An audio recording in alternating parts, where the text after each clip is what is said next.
પ્રાર્થના વિદ્યાલય ભરૂચમાં ફેબ્રુઆરી-માર્ચ 2026ની બોર્ડની પરીક્ષા આપનાર ધોરણ 10 અને 12ના કોમર્સ સાયન્સના વિદ્યાર્થીઓના વાલીઓ માટે કારકિર્દી માર્ગદર્શન કાર્યક્રમ તથા માતા પિતા સાથે સંવાદનું આયોજન કરવામાં આવ્યું, જેમાં વક્તા તરીકે ઉપસ્થિત શિક્ષણવિદ પરેશભાઈ ભટ્ટનું શાળાના મેનેજિંગ ટ્રસ્ટી ડોક્ટર જિગ્નેશભાઈ પટેલ દ્વારા ઉમળકાભેર સ્વાગત કરવામાં આવ્યું હતું। બાળ ઘડતરના કાર્યક્રમમાં બહોળા પ્રમાણમાં વાલીઓ ઉપસ્થિત રહ્યા હતા। પરેશભાઈ ભટ્ટ દ્વારા સંતાનો બોર્ડની પરીક્ષા માટે તૈયારી કરતા હોય ત્યારે માતા પિતા તરીકેની શું જવાબદારી હોય છે એ સંદર્ભે ઉપસ્થિત વાલીઓ સાથે વાતચીત કરી હતી। આ ઉપરાંત આગામી સમયમાં બોર્ડની પરીક્ષા આપનાર વિદ્યાર્થીની મૂંઝવણ શું હોય છે અને આગામી 10 મહિના દરમિયાન બાળક સાથે કેવો વ્યવહાર કરવો જોઈએ તેમજ ઘરમાં અભ્યાસ માટેના સુયોગ્ય વાતાવરણનું નિર્માણ કઈ રીતે તેના વ્યવહાર ઉકેલ સંદર્ભે માતા પિતા સાથે પરેશભાઈ ભટ્ટ દ્વારા વાલીઓ સાથે સંવાદાત્મક વાતચીત કરવામાં આવી હતી।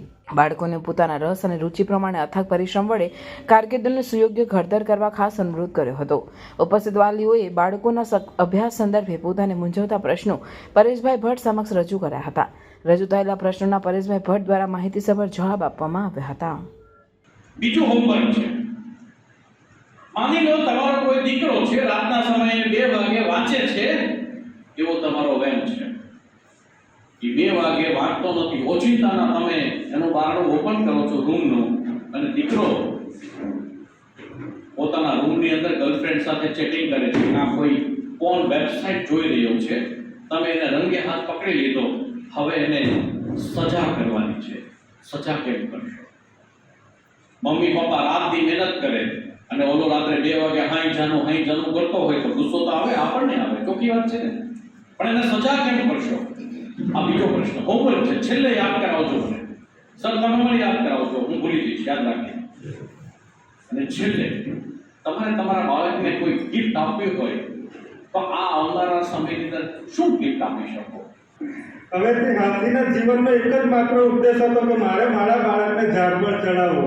ક્યાંક ને ક્યાંક આપણે એવું વિચારે કે મારા બાળકને ડૉક્ટર બનાવવું એટલે મારી મચેડીને આપણે એને ડૉક્ટરી લાઈનમાં લઈ જઈએ। ત્યાંની રિયાલિટી શું છે, એને શામાં ઇન્ટરેસ્ટ છે, કયા વિષયમાં ઇન્ટરેસ્ટ છે, તે આપણે વાલી તરીકે ભૂલી જતા હોઈએ છીએ।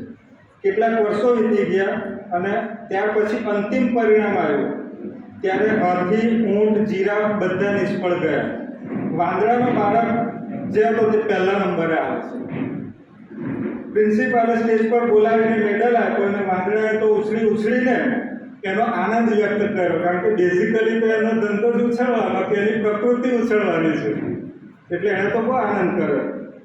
આજુબાજુના બધાને અપમાનની લાગણી થઈ। હાથી, ઊંટ અને જીરાફે તો એમના બાળકને ધમકાવી નાખ્યા।